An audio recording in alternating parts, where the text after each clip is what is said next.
محترم ناظرین، ولادت باسعادت امیر المؤمنین سید المسلمین نفس النبی صلی اللہ علیہ وآلہ وسلم کی مناسبت سے آپ کی خدمت میں کچھ باتیں، کچھ انوار، کچھ حقائق، کچھ آب حیات خود رسالت پناہ صلی اللہ علیہ وآلہ وسلم کے لسان اقدس سے، اللہ تعالیٰ کے لسان اقدس سے، ائمہ ابرار علیہم الصلاۃ والسلام کہ وہ لسان اللہ ہیں اور وہ امین وحی اللہ ہیں اور وہ خازن علوم اللہ ہیں،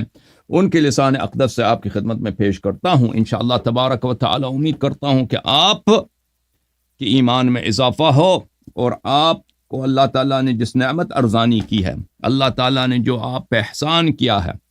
اور آپ کو شیعہ اہل بیت علیہم السلام قرار دیا ہے، آپ اس نعمت کی قدر جانیں اور اس نعمت کو کسی بھی دنیائی، کسی بھی قسم کی دولت سے اس کا توازن کرنا اور اس کا قیاس نہ کریں اور اپنے آپ کو بڑا خوش قسمت سمجھیں،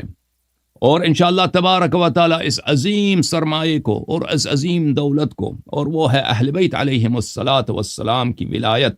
امیر المؤمنین علیہ الصلاۃ والسلام کی مودت، اس کو جان لیں، اس کے شرائط کو جان لیں اور اس پہ پورا اتر آئیں، اور خدا نخواستہ بدفعلی کی وجہ سے، بدعقیدتی کی وجہ سے، دنیا میں فتن کی وجہ سے یہ عظیم سرمایہ آپ سے نہ چھنا جائے اور یہ آپ نہ کھو جائیں۔ میرے محترم ناظرین، یہ میرے ہاتھ میں کتاب ہے بشارت المصطفیٰ لشیعۃ المرتضیٰ سلام اللہ علیہما وآلہما، کتاب بشارت المصطفیٰ لشیعۃ المرتضیٰ، تعلیف ابو جعفر محمد ابن ابی القاسم الطبری رحمۃ اللہ علیہ، چھاپ مؤسسۃ النشر الاسلامی بقم المقدسہ۔ اس میں ملاحظہ فرمائیے صفحہ نمبر 26 ہے اور یہ حدیث نمبر 9 ہے، ملاحظہ فرمائیے۔ اس حدیث میں روایت کرتے ہیں محمد ابن مسلم الثقفی کہ میں نے پوچھا مولا حضرت امام محمد باقر علیہ الصلاۃ والسلام سے اس آیہ وافی الہدایہ کے متعلق جو سورہ مبارکہ فرقان میں آیہ نمبر 70 میں ہے، اور وہ آیہ یہ ہے اولئک یبدل اللہ سیئاتہم حسنات وکان اللہ غفورا رحیما۔ آیہ یہ ہے الا من تاب وآمن وعمل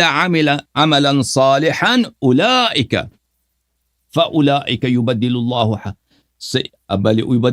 سیئاتہم حسنات، کہ جو توبہ کرتا ہے، ایمان لاتا ہے اور عمل صالح بجا لاتا ہے، اللہ تعالیٰ ان کے ساتھ یہ معاملہ کرتا ہے کہ ان کے گناہوں کو، ان کے سیئات کو، ان کے خطاؤں کو تبدیل کر دیتا ہے حسنات میں، ان کے سیئات کو حسنات میں تبدیل کر دیتا ہے۔ میں نے اس آیت کے متعلق پوچھا اپنے مولا حضرت امام محمد باقر علوم الرحمن علیہ الصلاۃ والسلام سے کہ وہ کون لوگ ہیں اور یہ کون سا عمل صالح ہے کہ اس کے بدولت گناہ تبدیل ہو جاتا ہے، کس میں؟ حسنات میں، سیئات تبدیل ہو جاتا ہے نیکیوں میں۔ میں نے پوچھا قال یؤتی بالمؤمن المذنب یوم القیامہ حتی یقام بموقف الحساب، روز قیامت لایا جاتا ہے مؤمن مذنب کو، گنہگار مؤمن کو۔ مؤمن معصوم نہیں ہوتا، مؤمن سے خطا سرزد ہوتا ہے، بشرطے کہ وہ صاحب ایمان ہو۔ اگر وہ مؤمن ہے، صاحب ایمان ہے، لیکن اس سے گناہیں بہت سرزد ہوئی ہیں، اس کو لایا جاتا ہے یوم القیامہ، اس کو حساب کے لیے لایا جاتا ہے۔ فیکون اللہ تعالی هو الذی یتولی حسابہ حتی لا یطلع علی حسابہ احد من الناس، اللہ تعالیٰ خود اس کا حساب لیتا ہے اس مؤمن کا۔ یہ جو شیعہ امیر المؤمنین علیہ الصلاۃ والسلام ہے، اللہ تعالیٰ امیر المؤمنین علیہ الصلاۃ والسلام کی محبت کے آبرو سے، امیر المؤمنین علیہ الصلاۃ والسلام کی، کیونکہ اس کے دل میں محبت ہے، اس نے امیر المؤمنین علیہ السلام سے وفا کی ہے، حالانکہ گناہ بھی سرزد ہوا ہے لیکن اس نے خدمت کی ہے، اس نے وفا کی ہے۔ اچھا، تو اللہ تعالیٰ نہیں چھوڑتا کہ ملائکہ اس کا حساب لے لیں، اللہ تعالیٰ نہیں چھوڑتا اس کے آبرو، اس کی بے عزتی ہو ملائکہ کے سامنے، کسی لوگوں کے سامنے، خود اللہ تعالیٰ خفا میں اس سے حساب لیتا ہے۔ فَيُعَرِّفَهُ ذُنُوبَهُ، اس کے گناہیں اس کو دکھائے جاتے ہیں کہ تیرے تو یہ گناہ ہیں۔ حتی اذا اقر بسیئاتہ، اور یہ مؤمن اپنے گناہوں کا اللہ تعالیٰ کے سامنے اقرار کر دیتا ہے کہ جی میرے رب یہ میرے ہی گناہ ہیں، میں ہی وہ روسیاب بندہ ہوں۔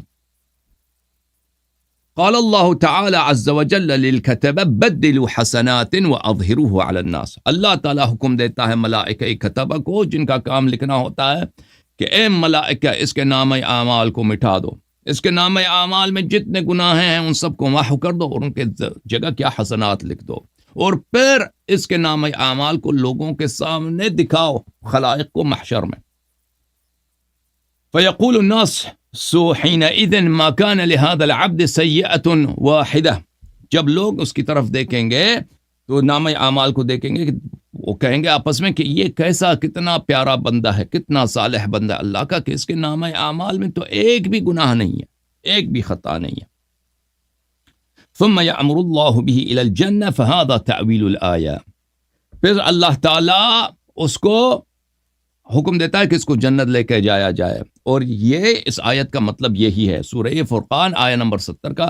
ترجمہ یہ، وَهِيَ فِي الْمُذْنِبِينَ مِنْ شِيعَتِنَا خَاصَّةً، اور یہ صرف ہمارے شیعوں میں جو گناہگار بندے ہیں ان کے لیے ہے۔